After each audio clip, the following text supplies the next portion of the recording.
Abdou Ndiaye, bonjour. Bonjour. Merci d'avoir accepté notre invitation. Alors, vous avez terminé la saison à la 10e place, aujourd'hui à tête reposée. Quel est le bilan? Le bilan, il est mitigé. Il y a un mélange de déception et de frustration. Je vais dire la frustration est même plus grande que la déception parce que notre objectif était d'être dans les quatre premiers, comme ça a toujours été le cas depuis quelques années à l'SBVA. Et donc on a eu beaucoup de soucis. Donc, je pense qu'on en parlera sur le plan des blessés. Et donc l'équipe a fini 10e. C'est une saison où tout le monde a été victime des deux joueuses majeures qui ont été blessées pratiquement toute l'année, qui ont fait 12 et 7 matchs sur plus de 40 matchs quand on compte les matchs de Coupe d'Europe plus les matchs amicaux. Donc ça faisait beaucoup. Donc on s'est retrouvé avec une équipe qui n'était pas tellement équilibrée. Et puis bon, ce sont les aléas du sport, il y a des impondérables.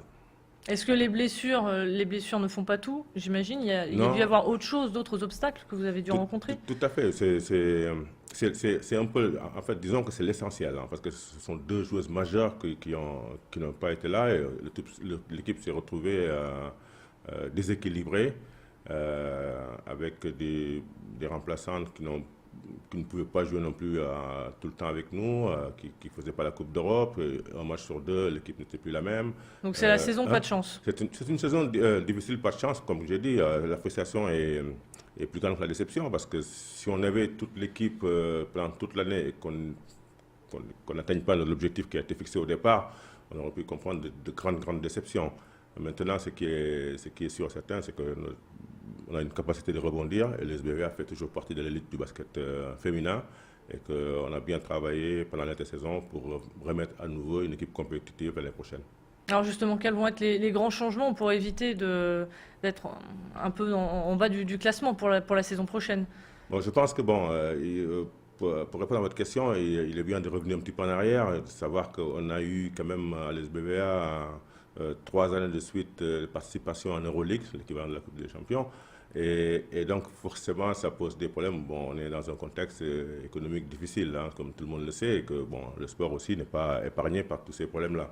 Et donc il a fallu refaire l'effectif. Il y a des joueuses majeures qui sont parties vers d'autres horizons. Et l'équipe était assez jeune pendant ces 2 dernières années. Et donc, la grande nouveauté par rapport à l'année dernière, c'est qu'on a quand même des joueuses d'expérience qui reviennent ici, comme Cathy Wambé, qui était avec nous depuis très longtemps, qui est partie en Italie, qui revient dans son équipe, qui va être notre meneuse de jeu, beaucoup d'expérience, qui est internationale, qui est en Belgique. Et, on a Anne Breitner, qui est allemande, qui vient d'être qualifiée avec son équipe pour le championnat d'Europe.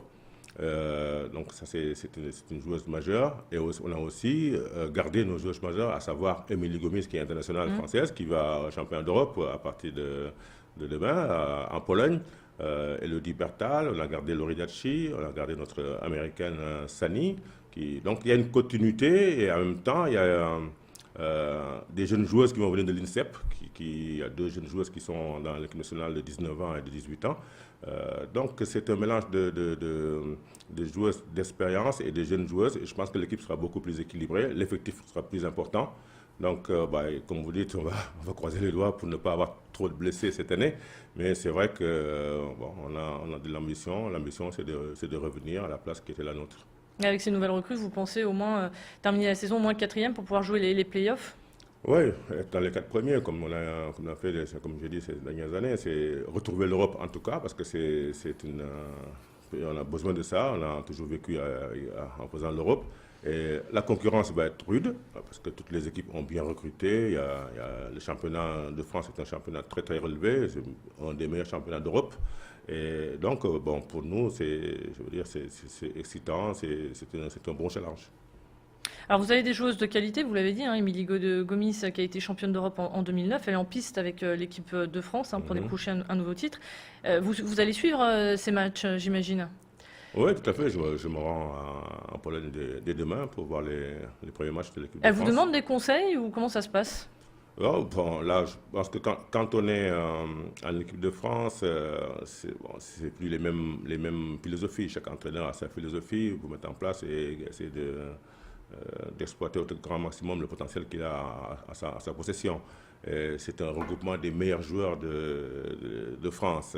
C'est autre chose. Bon, Émilie Gomis, c'est une fille qui a l'expérience. Bon, simplement continuer à jouer comme elle joue avec le SBVA. Donc, elle a été blessée pendant longtemps. Donc, elle a fait 7 matchs cette année.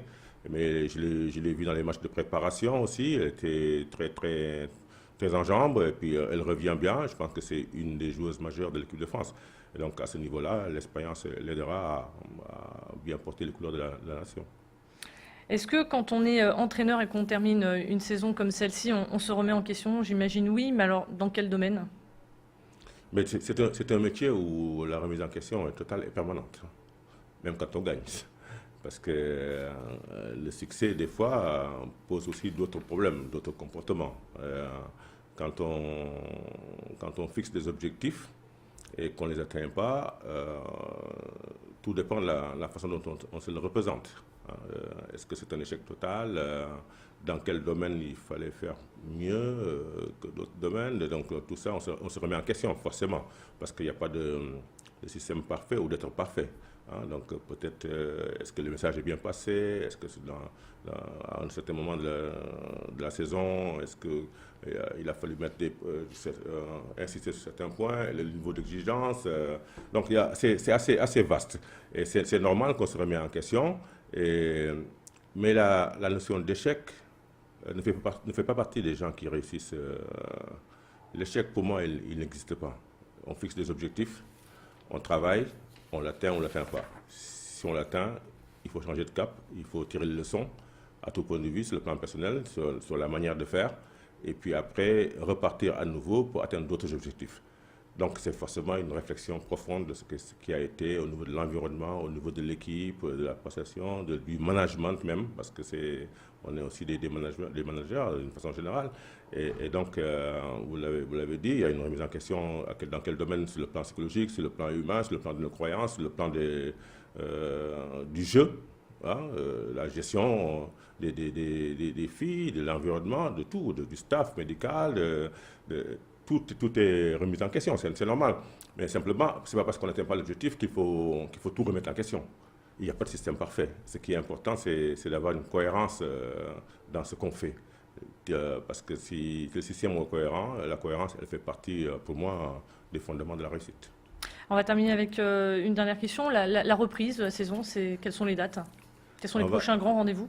On va reprendre les entraînements le 10 août.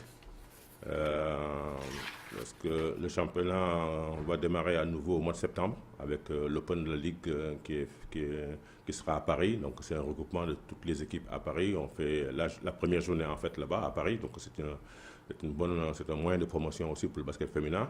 Et donc pendant tout le mois d'août et septembre, il y aura une préparation avec des matchs amicaux pour mettre en place l'équipe comme il faut.